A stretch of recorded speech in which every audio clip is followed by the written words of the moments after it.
audio properties here.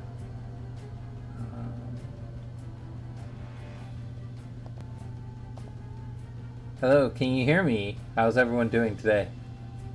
Alex, you want to test out your audio?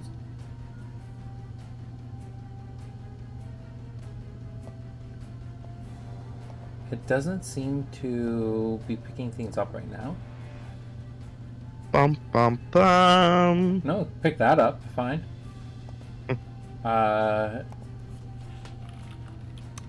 Can you hear us? Can you hear? Just throw that into chat and see how that goes. I can hear you, but not Alex. Yeah, that's. How about now? Yeah, like OBS is saying that the audio is working on your end. Can hear Alex. Can now hear Alex. Yeah. All right, so we are good. Thank you everyone for joining us. It's I think the last time I did a live stream was with you last week, Alex. So it feels like forever. Yeah, I know, right? Like so much happened. Oh man, and then like the rest of the province went into lockdown on the 26th, and it just felt like a very gloomy time frame. I hope everyone who's watching, I hope you're taking care of yourself, you're enjoying yourself, and you've had a wonderful holiday so far. So thank you to Steven for making this wonderful decoration on Tabletop Simulator. I'm just gonna zoom into that thing a little bit. That looks super cool. So it's a nice little holiday cheer, and you can even flip the candle upside down and then it goes out. Well, Sid, what if you lit the table on fire? That's dangerous right there. I'm what is it? No, I don't know the chaotic and neutral, the chaotic neutral and all that stuff well enough. I don't play enough D&D. I really got to get into it one day. Oh, D&D stream, new D&D stream coming soon. Nice, nice. Do you stream your D&D campaigns? I do not. I have done some before, like a while ago. Usually when I'm guest starring. Yeah. In other games, yeah. I would love to see some streams and like see the game being played. I think it'd give me a good feel for it. I haven't played like an official RPG since, like I've never played an official RPG. The only ones I played was when my older brother, Fareed, he used to make up RPGs. Like we'd be going to someone's house who doesn't have any kids or something like that, and it'd be the four brothers, and he'll be like, during the car ride, he'll write up the entire campaign, he'll make the weapons, all the character classes, and all that kind of stuff. We'll get there, we'll sit around, and we'll have these sheet of papers, and we'll just like make up our characters and go. Those were a big highlight of my youth. That's really what got me into a lot of game design stuff. So, yeah, I'd love to see some campaigns being played. Alright, so we'll jump into this. Before I do, I just want to give a huge shout out to our Patreon members. So thank you everyone who supports us on Patreon. It means the world to me. And this year has been really difficult, so I'm really grateful to everyone who's come and supported us throughout the year. Starting in January, I am going to make sure we got a Bellum promo for January. So you got that,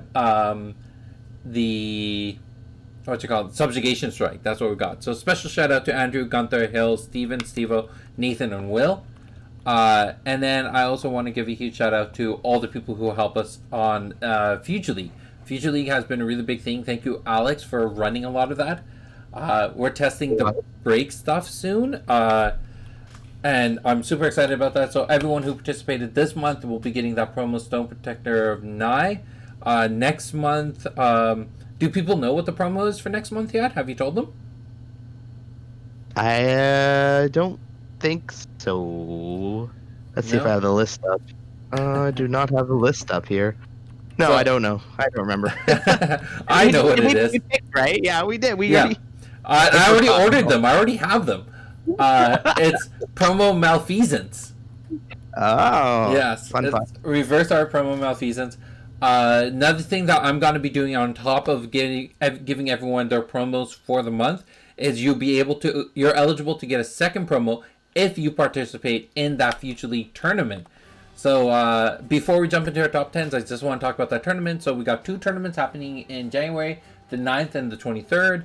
The 9th is going to be a standard Genesis tournament with Beta, J, and Rays using 3.0 rules. The only modification is that your forethoughts are going to be 20 cards instead of 15 at 100 G.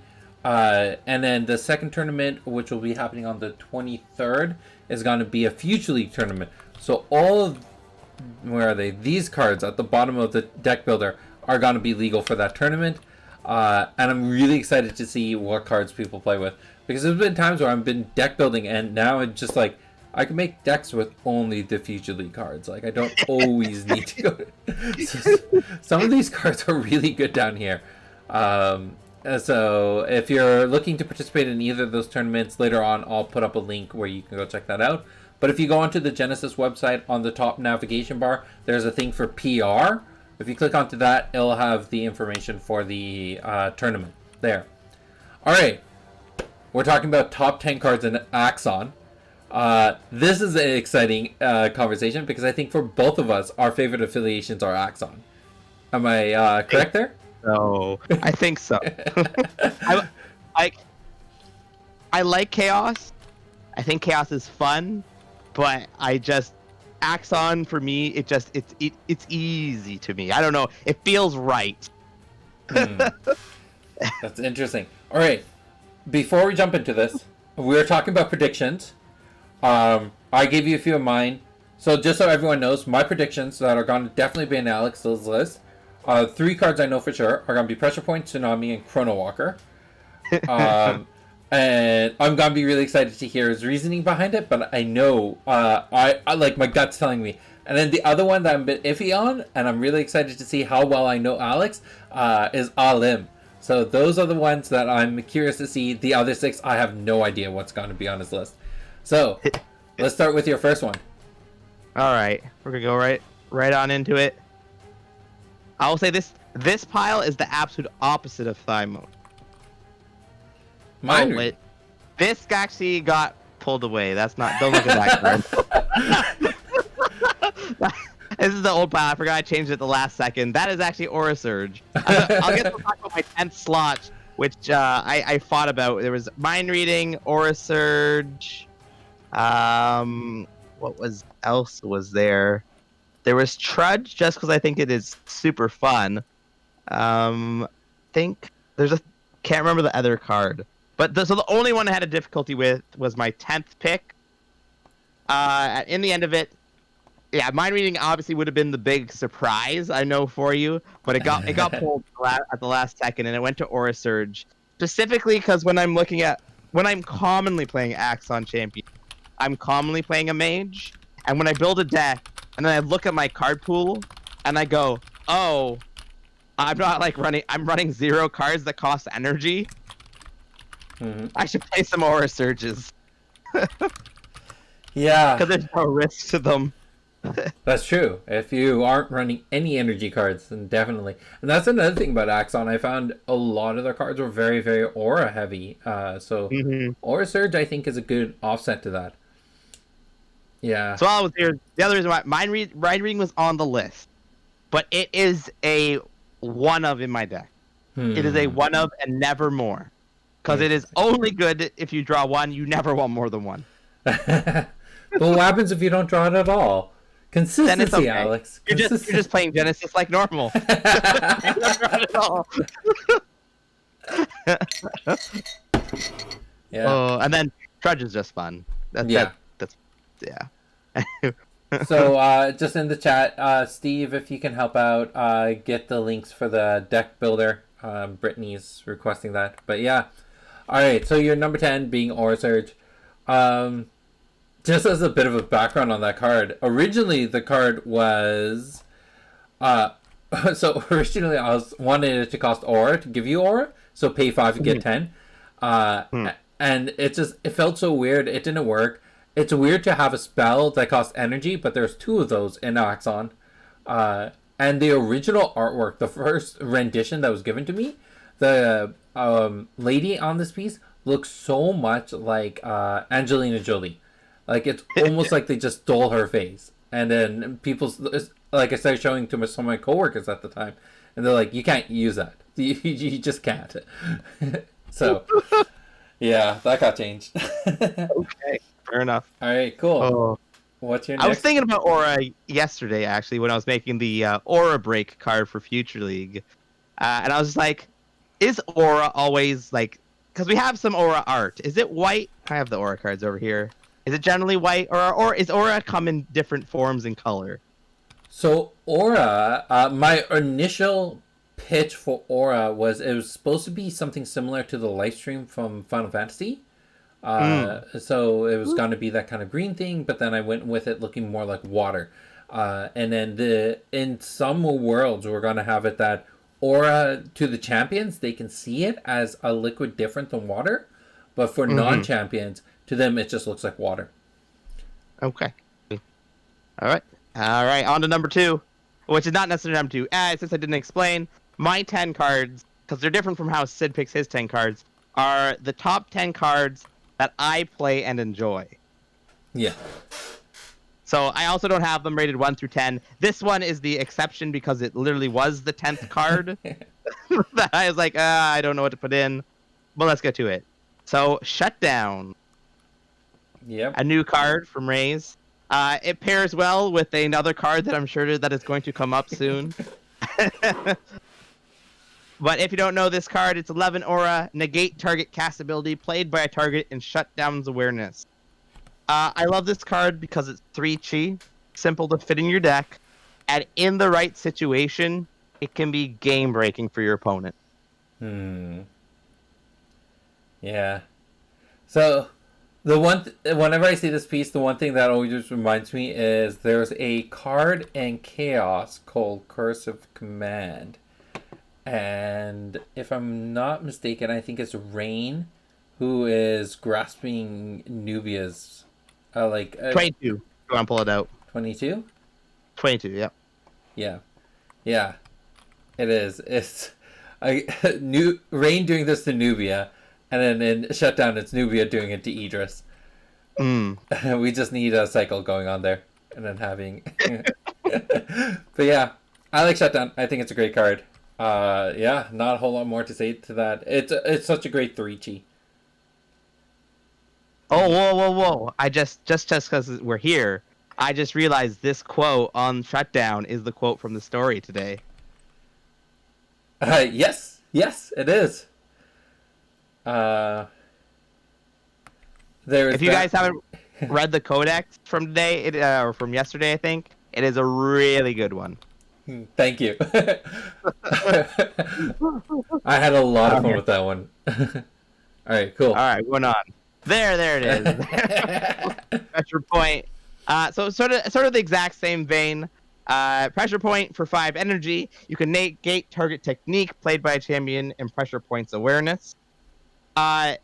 These two comparably, I can tell you that pressure point is used way more than Shutdown is, because the fighters, if they're running techniques, they're going to be in your face. The casters that are using cast abilities aren't necessarily in your face, but a Chrono Walker can help you with that. Don't worry about it. But then there's also the fact that pressure point takes down an entire card class of techniques, where Shutdown only takes down that ability class, which, yes, it can be on both spells, and it can be on techniques with Subjugation Strike. It can be on summons, but at a much lower frequency. So it's just there aren't nearly as many cast abilities as are techniques. The other thing is, when I think of Axon, like I said, I play a lot of Axon champions. They're usually more castery. And with that, I'm not spending energy as much, sort of like the Aura Surge we talked about. So playing Pressure Point in the deck, it's not usually costly to me. Fair enough. All right, let's go on to a Gus. I find this, it's just a very classic card. I just like using it. Somebody comes in to do a big smackdown on you, and you just go, nah, go away. Yeah. There was this one game I played with Alex from the Upper Hand. He was playing a Malik deck, and I let him bring me down to like 2 to 3 health, and he would just step up and he's like, "Good game. I attack you for 2," and I go, "No, Gus." And then the next round would come up and he moved up. And he'd go, "I attack you for 2." And like, good game. I went, no, Gus. For about 4 turns until he died, pretty much. That's rough. Yeah, I think Gus. We talked about Rampage Sauce when we did Thymos. Those 2 cards kind of set a precedence within the game, which was the front is the most defended. Especially since no champion could be running both of those at the time. So if you're facing against an Axon champion, you're expecting a Gus. If you're facing against a Thymos champion, you're expecting a Rampage Sauce. And that kind of situation makes it that, yeah, the front is really, really difficult to get in from. And I think it establishes the hierarchy of what is the tactical element of this game. Yeah, for sure. So, While we're here, who's this right here? Who's getting pushed away? I don't think that... I think that was just a generic warrior. Okay. This is from beta. It should have been... So that's the thing. And if we go back to Alpha, which is Hydroblast, which is the father of this card. Hydroblast was the mage from Tsunami doing it to a Guardian of Balance. When we got into Gust, the idea was, let's use our champions. This was the first time where it dawned on me that the card should be the champions doing all the actions. So when I commissioned Gust, I was like, let's use Raha doing it against some random warrior. But then when it got reprinted in Welcome to Telara, it was like, okay, let's use champion versus champion. And that's where it kind of built up from. Fair enough. Yeah. Compliment coming in. Gust is a great hard counter. Yeah, it's like so far a lot of the cards we've seen, Shutdown, Pressure Point, Gust, these are counters, soft counters. Like Gust is a soft counter, but at the same time it does the damage, where these other 2 are hard counters, but you're not getting damage out of them. So yes. Yeah. All right, what's your next one? It is a Stone Protector of Nye. This boy right here. Wow, this Sphinx. He is so annoying. Very, very annoying. If you haven't played against Sphinxes like often, it's terrible. Yeah. But it can be so much fun also for you. One Stone Protector game I played in the circuit. I was playing Nubia Spirit of Steve deck, which is the Angel deck, versus a Nubia Holy Hand Grenade Holy deck. Yeah. So he teleported. I think I was first. I played double Sphinxes. He teleported in, blew me all the way up to like 1 or 2 health. And for the rest of the game, I just teleported around the board until he ran out of resources. And that is the only reason why I won that game. I gotta figure out who that is. I'm sure we can find it out. Yeah. But like, I ended up winning with literally 1 health, which he brought me down to on the first turn. It's Josh from Black Knight. Yeah. Like he made the deck. It's such a powerful deck. And like I remember us playing multiplayer, and he just came in and was like, "No, you're done," and just killed me off in one go. Nubia can do that, but yeah, Stone Protector. That thing is so annoying. Glad we caught this in Future League. Yeah, the initial version was supposed to be the full out, like it teleports everything on the same spot as it, and that started getting ridiculous because then you beckon it, and then you beckon a couple of angels on top of it, like 3, 4, and then just teleport all of the angels over. And that was a beast. That's fair. For anybody who hasn't faced it, the way to prepare for a Stone Protector is you need to have two swift threats that kill the Protector. Don't try to hit it if you only have 1. If you go, you're like, I do a 3 damage ability, it's just going to phase away. So you have to have 2. And you have to understand that you're wasting 1. Yeah. Well, it depends on how you do it. I saw someone do this against you that was really clever, where they targeted the summon that was accompanying the Stone Protector. You tried to phase that summon out. In response, they killed the Stone Protector, and that made the first ability go through as well. So That is true. Yeah. You got to just be clever in that moment. But if you can capitalize off of killing a stone protector, just do it. They're one of those threats that when they hit the table, you got to kill them as soon as possible. Otherwise, you might never get an opportunity to do it. Alrighty, we got an hour coming out. Yes. Okay. I'm happy. I didn't know if that was gonna be on your list. Yeah, I like LM. I like the beauty of the card. I like the simplicity of the card. I like dropping this onto the board and just you draw another card. Your resources weren't spent. You just get to continue playing the game. Sometimes you loop infinitely into them, or what feels like infinitely into them. It's like there's nothing to complain about it. Sure, 3/3's not breaking the mold, but we were talking about this other day. We were talking specifically about LM and the breakthrough ability, and Sid went, "Well, you wouldn't want the breakthrough on a 1/1," and I went, "I would. Give it to me." Hey. My point was more, breakthrough is not as strong on a 1/1 as it is on a 3/3. It's still a solid ability, but the point being, like, unlike a game like, most other games, when creatures have an enter the battlefield, enter the arena, enter the game effect go off, the ability goes off, right? Like, unless you counter it or negate it or whatever, you can't stop that ability from happening. But in Genesis, you can stop the ability from happening by killing the summon before the ability resolves. So on a 1/1, it hits the arena and you just ping it with a quick shot, and the ability just fizzles. And in That's true. certain situations, that's going to be worth it. In Alim's case, there are very few things that do 3 damage, very few things that... I don't think there's anything that does 3 damage from afar.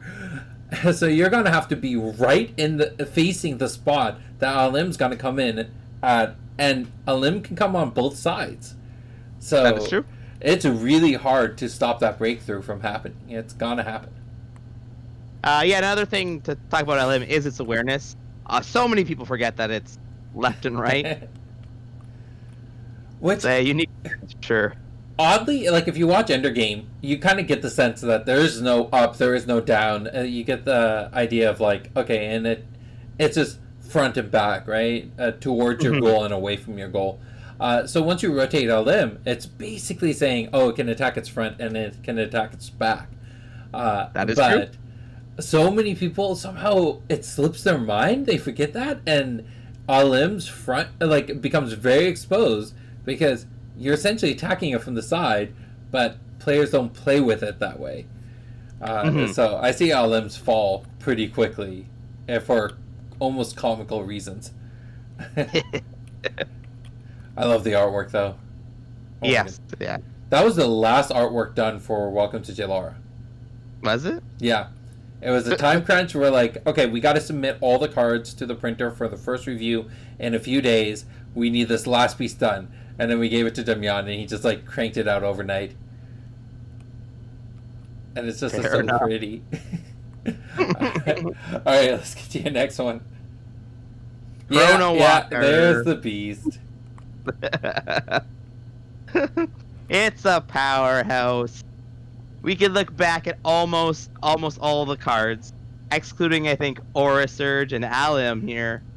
Chrono Walker's gonna work with it. Wanna get on that Stone Protector? Chrono Walker. Wanna guts that guy? Chrono Walker. Shut down pressure point? Chrono Walker. It sounds like an advertisement for, like, a broom or something. Need to clean that mess? Chrono Walker! Recently playing with the new player, and they had Chrono Walkers in their deck, and they play it completely different than ever I would. Their turn was almost consistently double move Chrono Walker to shoot me with Raha. Turn 1, every time. And I was like, I have never seen anybody do that before. I think they ended up winning, so kudos to them. Yeah. Yeah. Chrono Walker. So, I know we might be getting ahead of ourselves, or, like, this is a bigger topic, but I've had people say, hand down, Chrono Walker is the best 6G summon in the game. Do you agree with that?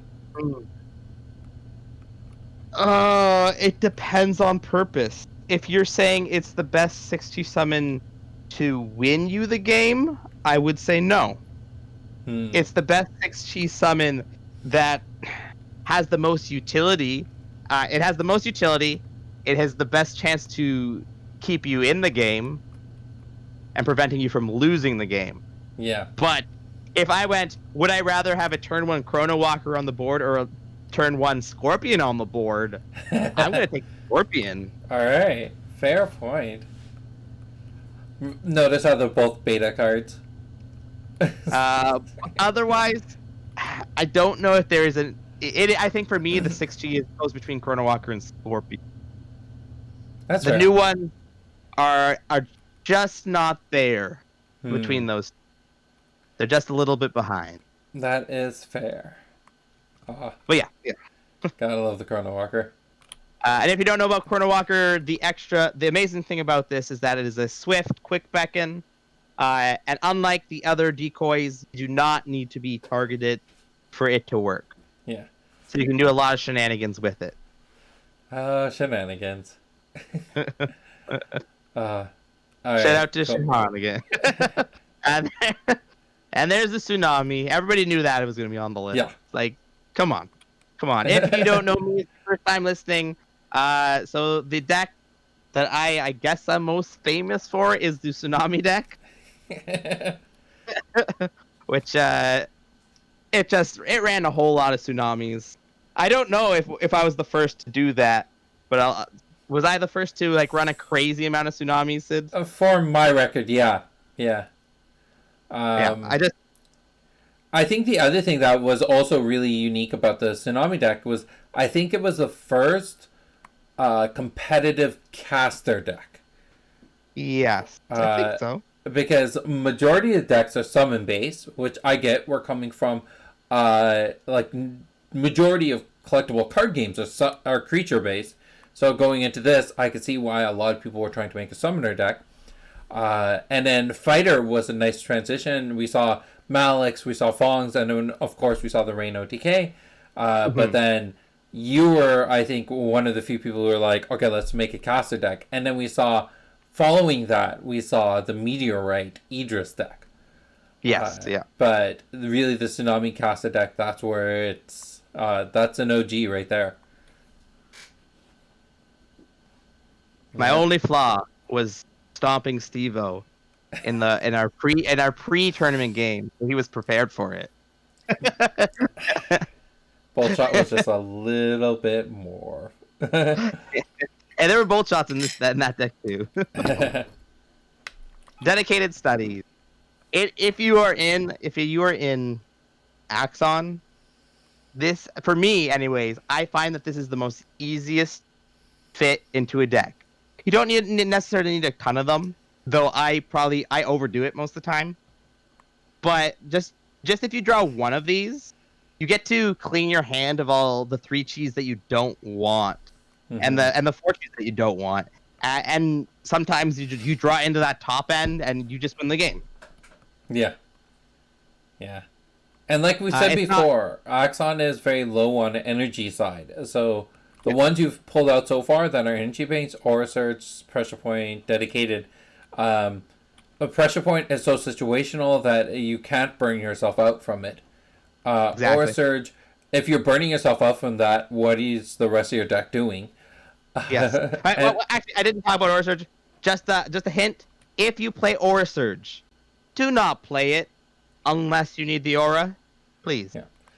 There you go.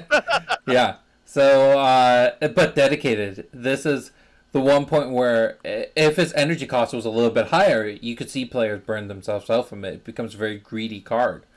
But other than that, it's so great. This is the other card that I was mentioning earlier. That's a spell that costs energy. So, yeah. Great card. Well, you're not going to magically read a book. I guess you could, but... The reason why it's a spell, actually, it should have switched over to being a technique. The reason it's a spell is because originally it did cost aura. and I found that no one would play it. I think it cost like somewhere between 5 to 10 aura. Like it was on the lower end, but on the upper end of low. And players just wouldn't play it because they're like, I need this aura for other things. And also at that time, the only champions that existed were Malik and Raha. So That dedicated studies did not see much play. So I tweaked it to cost energy, and that's where we got into here. The other thing to note, this is a complete side thing. The woman that's on dedicated studies and the woman that's on Aura Surge, you can notice that they're wearing kind of Indian influenced clothing, and that was supposed to be the hint of that they come from Sahas. Sahas was originally supposed to wear more of these type of clothing, but then we went into more of the drab, darker clothing once we started building out Rain and Kendra. makes sense. Makes sense. Yeah. Originally, they were supposed to be wearing saris and shaval kamises and stuff like that from more of an Indian culture. But yeah. All right. Final card here. Final card. I don't think I'm gonna give you. I'll give you a clue. It's in the 6 cheese slot, Sid. 6 cheese. I don't think you can guess that. 6G Axon that you play. The only thing that comes to my mind is Casmodon. All right. What is it? Final vote. Final vote. Someone saying Smoke Bomb? What is it? Okay, we got Smoke Bomb. It is neither of those. It is Sandstorm. Nice. I don't play Casmodon. I play Celestial Hegemon. That's fair. That's fair. Completely different. Yeah. So Sandstorm. It's a card that I've grown to love. Specifically, usually in fighter decks, and specifically with Kun, I love it. Yeah. It plays the same role as a Tsunami, but giving that 4 aura is nice. Yeah. And with Kun, being able to essentially double move and play an action ability is insane. Yeah. There are a few games where if I had the Tsunami, I would have, like, it would have hurt me way more than my opponent. But instead, I had the Sandstorm, was able to drop it in those key locations to knock out, like, stacked summons or scorpions, and then just take the win. Yeah. I love Sandstorm. I think it's a great card. I don't remember who designed it, but all in all, it's one of those ones that I don't think enough people are looking at it. It's really, really good. And it's one of those, again, it's the Exert and Aura cost making it so cheap for the fighters. It's not a caster card. Well, I mean, it can be used by casters, but it's really, really powerful for fighters. Yeah, I love it. I love Sandstorm. All right. Interesting. Ready no 7s in your list, huh? That's why I said this is the opposite of Thymos, which I think 6 of them were 7 cheese or something crazy like that. And no Epiphany. I think someone was guessing out there that Epiphany would make one of our lists. So we're halfway through. I actually would not put that bet in there. I do not think Epiphany is on Sid's list. I don't play Epiphany decks. The only time I play Epiphany decks is to create my own OTK decks to face against them. All right. Yeah, and I think that's a big thing is that Epiphany. There are Epiphany decks. I don't think people casually put Epiphany into a deck. I know a few. A few people do. I know Will's a big fan of Epiphany. He puts a couple in here and there. That's fair. But I mean, I think that's a big reason why it went through Future League the way it did. Is no one was looking at Epiphany as an OTK.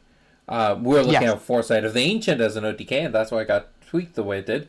But it didn't start as with Epiphany. All right. So, my number 10, we're going to go with Temporal Relocation. Alex hates this card.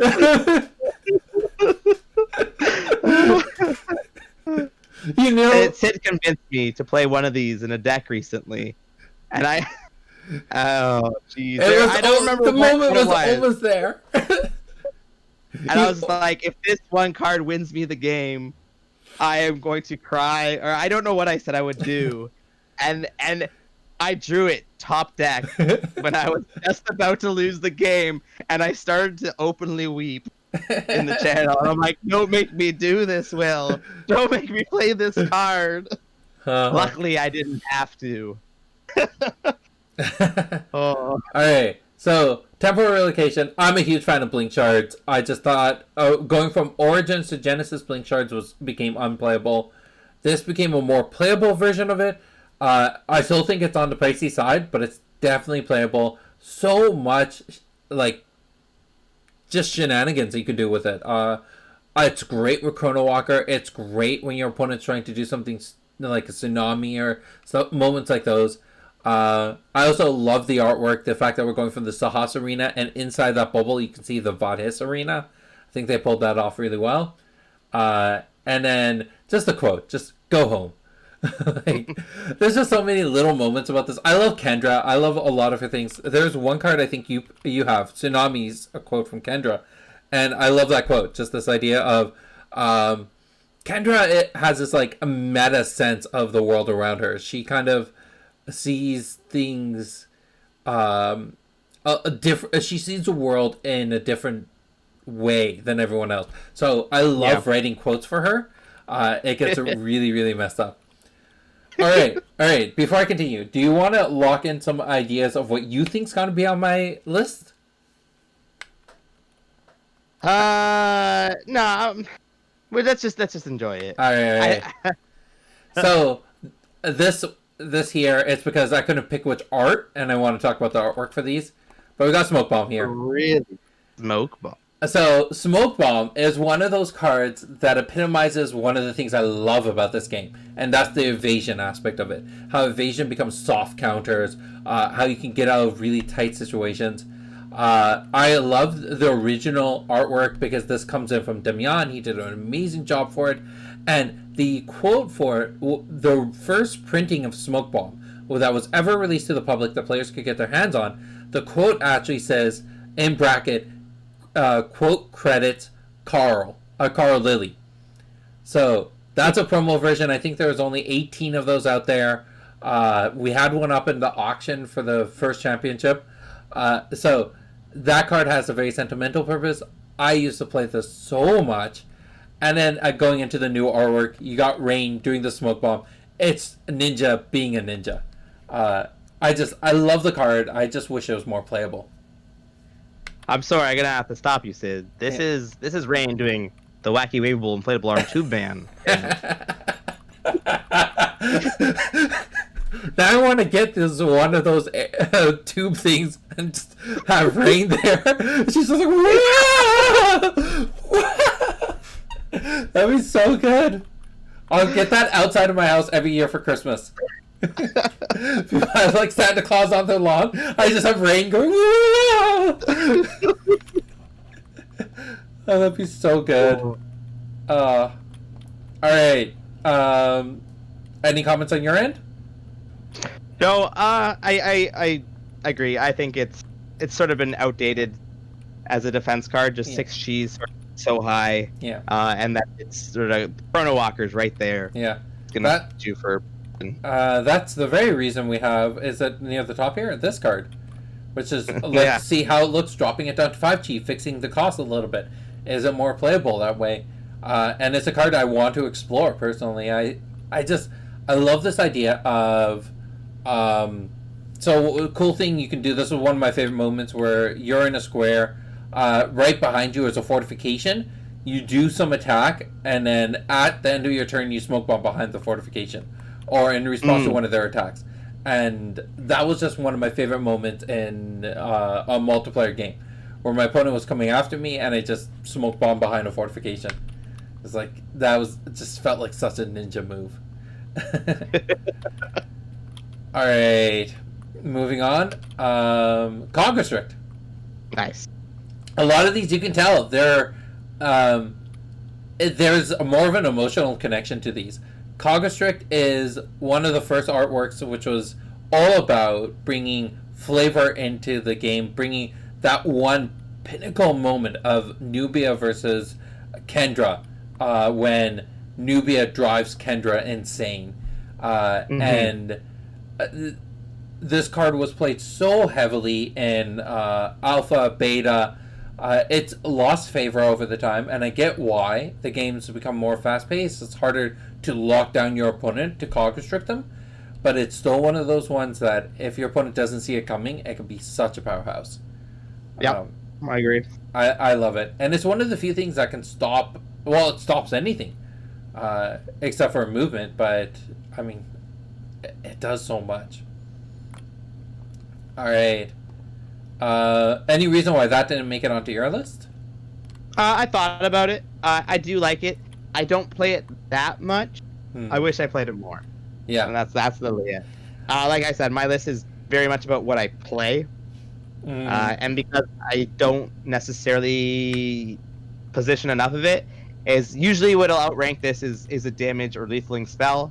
Yeah. Because usually my goal is to kill the opponent. That's how I'll win the game. Yeah, that's fair. That's fair. It's not like the old days where a lot of it was trying to stop your opponent and then slowly chip them down. Now the more modern version of the game is a lot more about big damage. All right, moving on. Sadistic Illusion. Get this out of here.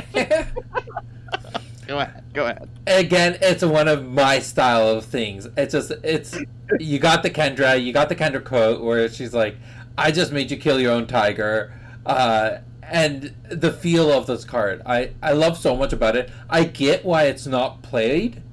I totally understand that, but at the same time, it's such well, how do you describe this? Like a jerk card. And I play a lot more multiplayer than you do, I think, and I'm all about creating situations that are just a mess. So playing Sahas is one of my favorite combinations to play. I love playing Kendra in multiplayer. Temporal with Sadistic Illusion, Lambs to Slaughter, Shadow's Grasp. These are cards I love in multiplayer because my opponent comes to do something like, oh, they're gonna tsunami me? Well, now I can grab one of their things, bring it into my awareness, or they go to play Tsunami, I temporal relocate them somewhere else, and they're hitting my opponents instead. I love these kind of mess around cards. For those listening, my disdain for this card is not necessarily a real one. It's more so comes from, I think they're just better defensive cards to play. That's purely it. That's purely it. Yeah. And I think Decoy as a mechanic is trying to find a home in the game. I don't believe that it should exist on the lower chi slots. It's definitely a solid mechanic that putting it in 3 or 4, it makes me feel uneasy. But here at the 7 chi, I agree. It's not the greatest. That's why we like Chrono Walker so much. It gives you the decoy, it gives you the body, it gives you just so much more. So... yeah, I get it, but at the same time, like, this card's just so... it's just jokes. It makes me laugh, and that's the part I love about it. And you'll see that theme in Axon. I love the cards that just make me laugh. Alright. Necro. It's just the story behind it. Steve-O made this card. It's the championship card. There's so much love for it. It's just so great. Have you ever gone through the process of what happened, like with Steve-O? What did he just go, "Here's my card"? Or no, we have an entire interview. You can go check that out. But basically, his son was like, "If you win, I want to make a card like this," and he kind of made this. He worked with his son to make this card. So this is kind of like his son's card coming to life. Nice. And that was the really cool thing. He wanted to make there's a lot of great attributes about this card. Originally he wanted Raha on this piece instead of Rain. Again, it makes sense. It was a championship champion, and he wanted this Raha Necrolich Kabus combo going on. But the flavor of the card just didn't fit Vadhis. No, I think this fits perfectly here. Yeah, And the color combination of it, I think Damian did such a great job with this. So, gotta love the Necrolich. Alright, moving on. Yep. Hegemon. So that's cool. I wish he made my list. It's such a good card. Like, at first, this card had me penduluming so much. I was like, at first I was like, is it broken? When I started seeing people playtest with it, and I'm like, is it too weak? And it just kept on going back and forth. And even now, I have my doubts. I don't think I've seen it swing one way or the other, because there are times where I'm like, oh, it's so strong. And I'm like, is it so strong, or did the opponent just not capitalize on the moment to kill it? Yeah, it's very much where you have to, as soon as it goes down, if you can, you should be killing it or preparing for the following turn to kill it. Yeah. Alright, just some things. I think that's JC and Twitch there. So, lots of great comments there. Sadistic Illusion is a good counter card. Yeah, I just need to see it played more. That's the thing. I need to play with it more. I need to see it play more. Necrolich, we need to have a talk. Alright.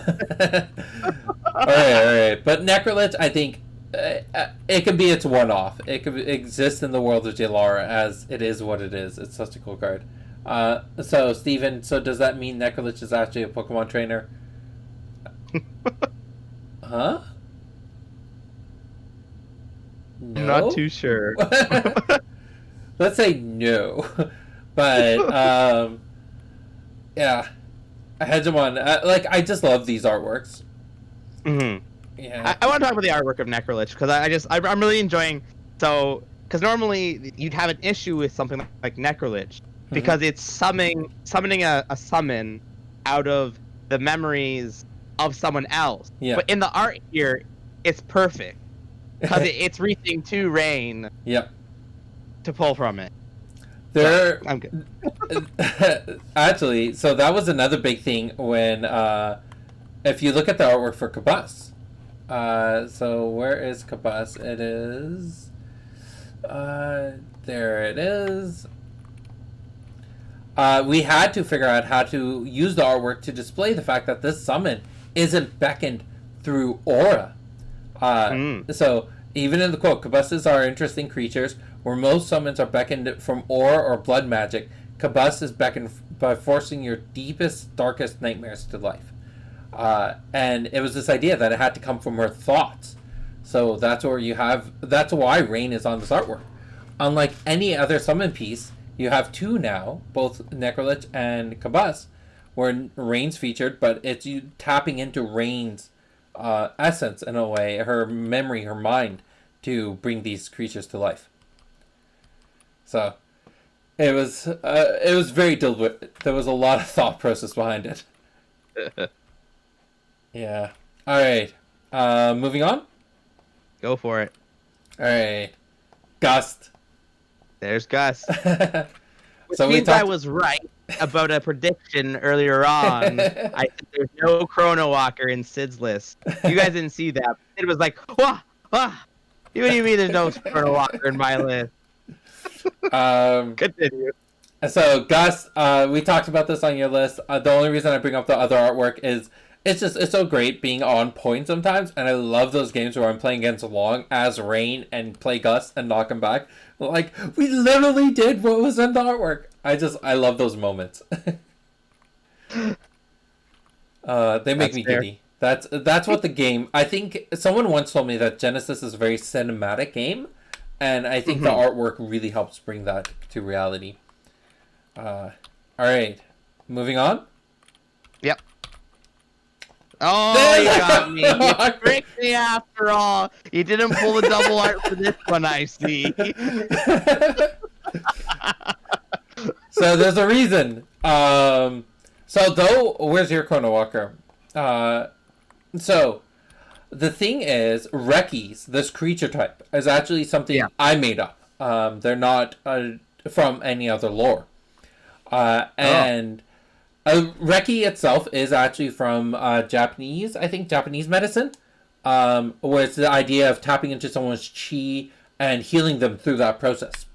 You see that kind of stuff a lot in different videos and stuff like that. So when I first pitched the idea of how Reku is supposed to function, it's the idea that where the heart is supposed to be or where the core is supposed to be, you have this energy ball, and that's the creature itself. Everything around it, when it comes into existence, it grabs the material around it and forms a shell. And that material can be from anything.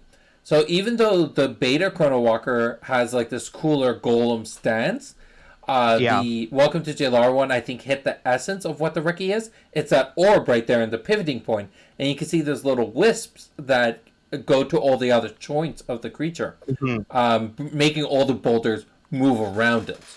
So that's fair. The Chrono Walker there, I think the essence is a little bit better in Welcome to Jalara. But the background, I think, in the beta Chrono Walker was a little bit cooler, working with the clocks and stuff like that. Oh yeah, for sure. Well, this Chrono Walker just has its heart in its left arm. Yeah, it's normal. It was.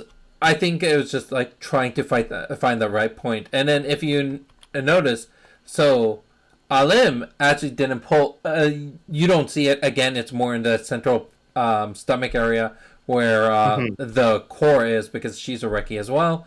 But she's made of thought energy. So the conch is an object of knowledge in a lot of mythologies. She's sitting on a lotus, which is a symbol of a lot of knowledge in other lores.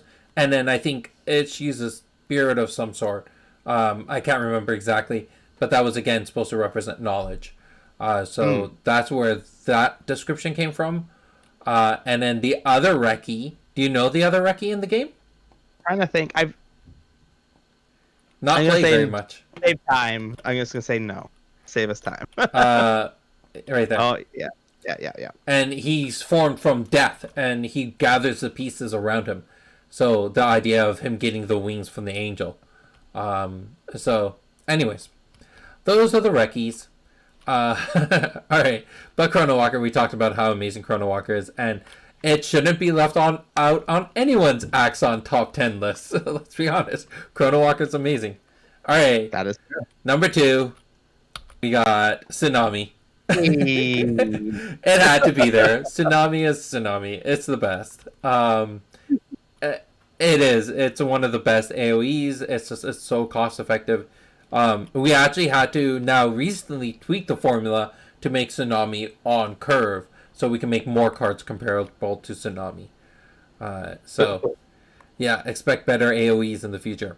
All right, honorable mentions down here. I got 6. Alex forced me to trim it down a little bit by guilting me. So my honorable mentions: Stone Protector, Arcane Shield. It's that the was only the other one. Missing from my. That was the other 10th slot. Arcane Shield, I think it's great. It's definitely an oddball. Diabolic Roar, the math behind it is awesome.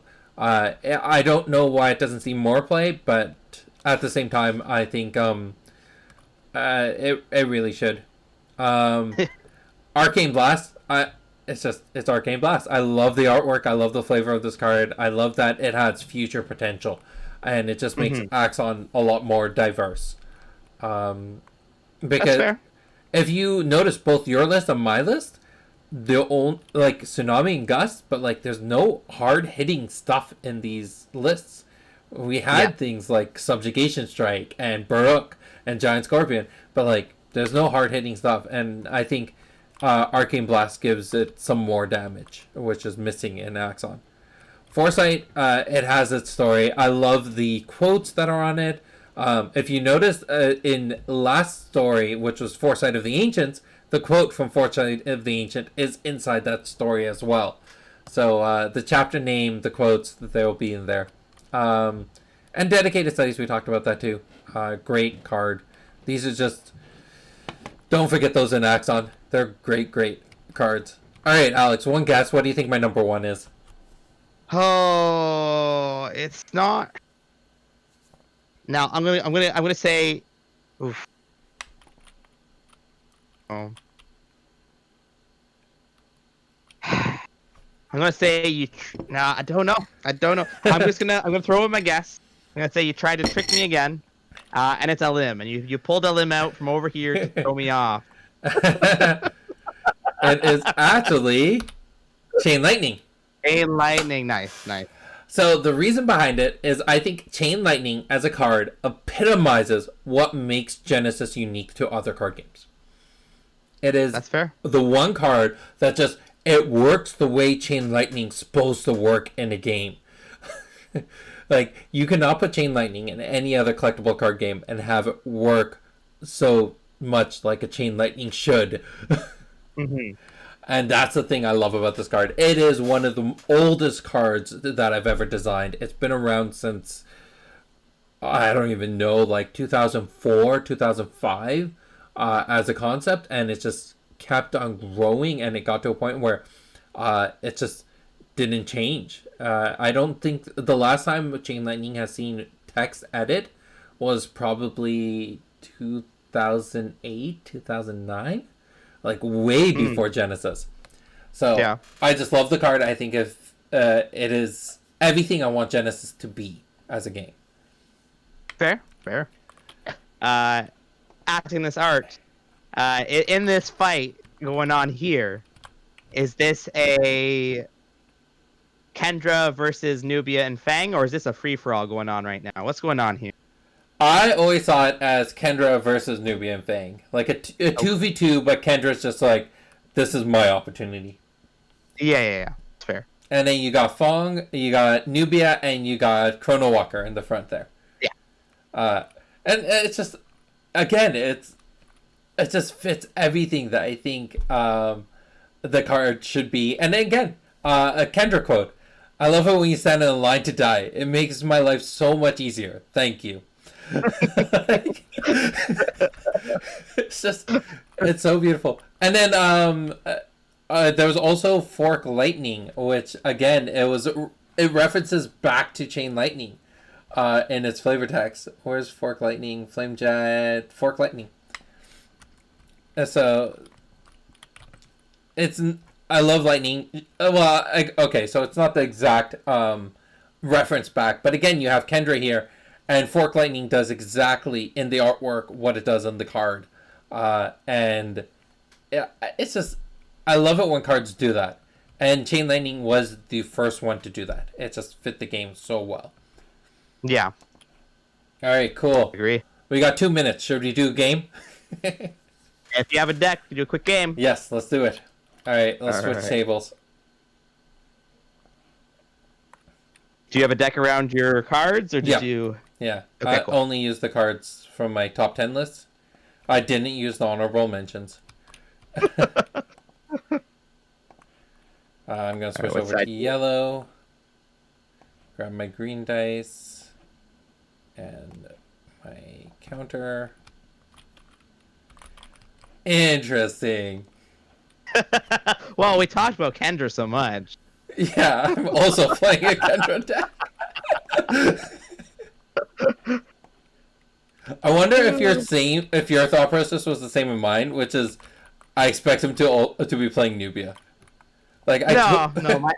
My only thought process was that right now I'm on a try not to play Nubia as much as possible. That's my goal right now.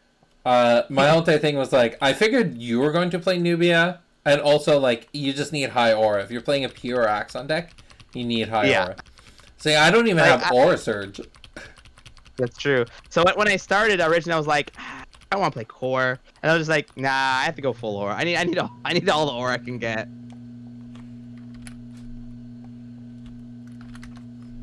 All right.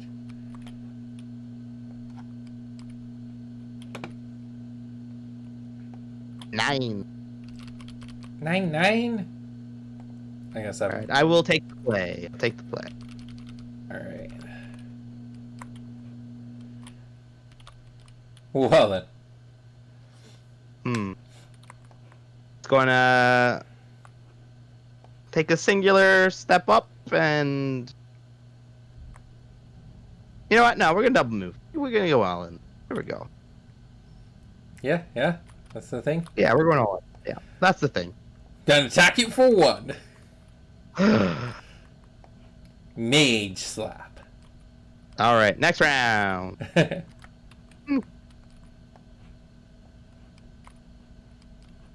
Gonna start To now him. All right. Any response? No. All right. Wait. Well, I'm gonna No, put the no, no. cost Yeah, go for it. Go. All right. Breakthrough. Interesting. All right. We're going to attempt to Neurum you. I got gust. All right. You may gust me. I take 2. Knock back. Chrono Walker. Is it beckoning it there? Yeah. Does it resolve first? Yes, it's on the stack. Yeah, you can take the beckon. Okay. Decoy, decoy you can take the decoy. Woo. Neurum still on the stack. On the stack. Chrono Walker.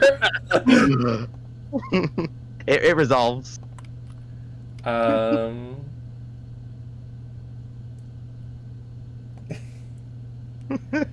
Let's go here, and then decoy. Yep, you're good. Chrono Walker! Oh, this is gonna be so great. Wait. In response to the back end, while decoy's on the stack, I'm gonna gust it. Oh, so yeah, you wanted to resolve first. Okay. Yeah, okay. the back end can resolve, but I want to gust Okay. it. Gust that there, so it goes there. Yeah. I'll go here. Switch in here. No, Sid, I said Chrono Walker. Sid. You can't get out of my Neurum. This is just so great. Does it resolve? Back end can resolve. Okay. Decoy can resolve. Decoy can resolve. Chrono. No! Dang you, Sid. This is the worst game ever. I really don't know how I feel about this.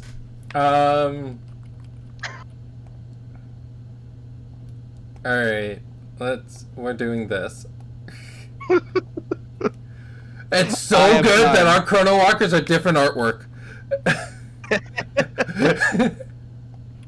That has never mattered more than it has right now. Alright, you're done? I am done. No! You got it. Going to discard a tsunami. It's at random. It is a random. Okay, we're just gonna pull them out.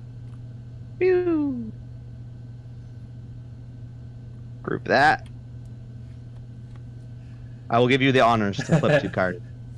Alright. We're gonna take this one. And a sandstorm. Ooh. Even Steven said, glad you both chose different arts for Chrono. You know what? I don't think your limbs exert. Oh, it is. It is. Yeah. Yeah, it is. Alright, that was an epic second round. This is what happens when Axon goes against Axon. Alright. Draw. Thing. Well. You know. I'm going to Neurum you. Gust? I don't think I lost life. Wait 1 second. Not today. Shut down. Ooh. Yeah, that's pricey. Gust? Alright, you get this one. But I'll be back. That's what you I'll think. be back. Anyway, that was me. This is the most ridiculous game ever. I'm just gonna start knocking out Chrono Walkers. Alright, go there and attack that for 3. In response, this one will attack it for 3 as well. In response, that Chrono Walker will attack for 3.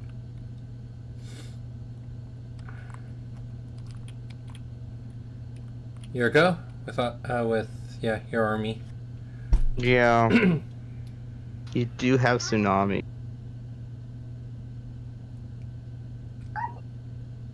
I'm just gonna move over here and take this Chrono Walker out.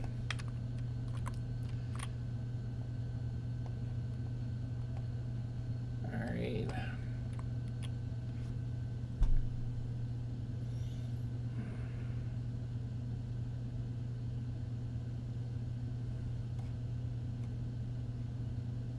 I have a protective wall of Chrono Walker.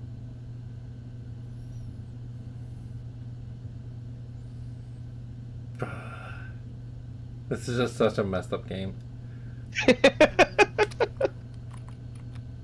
And the worst part is, like, though I've done a decent amount of damage to you, I still know how I'm gonna get out of this. At the end of Alim's turn, I'm gonna play Chrono Walker. Oh, alright. Alright. And then I'm gonna Neurum you in the face. Yeah. I'm gonna lose a pressure point and a tsunami. Those are the only two I got. Yep, you got it. I think this guy's not. We're just gonna have this Chrono Walker hit this. This one will come and hit it. Yeah. You got it. Did I take the 2 from the Neurum? Yeah, I was at 12. You were at 12, yeah. Okay, next round. Surely, you don't have any defenses this time. I'm going to Neurum you. Gust! Damn it. Oh, down to 8. I'm gonna knock out this Alim. You got him. Smack this Chrono Walker for free. Yeah, let's do that.